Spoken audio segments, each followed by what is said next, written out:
সারা ভারতবর্ষে সব থেকে বেশি ওয়াকফ সম্পত্তি হচ্ছে পশ্চিমবঙ্গে, 1,48,200। আপনারা অবাক হবেন, ভারতবর্ষের বিধানসভা, পশ্চিমবঙ্গের বিধানসভা সেটা ওয়াকফ সম্পত্তি, ভাড়া 100 টাকা। টালিগঞ্জ ক্লাব, যেখানে শুটিং হয়, সিনেমা হয়, কয়েক হাজার কোটি টাকা সম্পত্তি, ভাড়া কয়েকশো টাকা। কলকাতার রয়্যাল গল্ফ ক্লাব, কয়েক হাজার কোটি টাকার সম্পত্তি, কয়েকশো টাকা ভাড়া।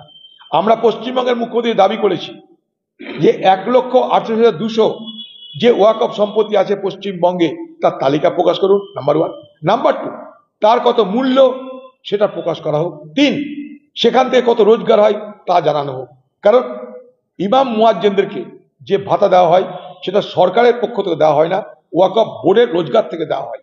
সেই রোজগার বাড়ানোর জন্য সরকার কি সিদ্ধান্ত নিয়েছে, কি পরিকল্পনা নিয়েছে আমাদের জানা দরকার। কারণ একটাই, ভারতবর্ষের সব থেকে বেশি ওয়াকফ সম্পত্তি এই পশ্চিমবঙ্গে। গোটা কলকাতা জুড়ে, বড় বড় শহরে, কলকাতা মতন শহরে যেখানে হাজার হাজার ওয়াকফ সম্পত্তি আছে, সেগুলো বেদখল হচ্ছে, প্রমোটারদের হাতে চলে যাচ্ছে। তাই ভারতবর্ষের কংগ্রেস সরকার 2013 সালে আইন এনে বলে দিয়েছিল যে ওয়াকফ বোর্ডের সম্পত্তি বেহাত করা যাবে না, হাত বদল করা যাবে না। কিন্তু তা সত্ত্বেও পশ্চিমবঙ্গে নানা রকমের ফাঁক ফোকর দেখিয়ে এই ওয়াকফ সম্পত্তি হাতছাড়া হচ্ছে, হাত বেহাত হচ্ছে।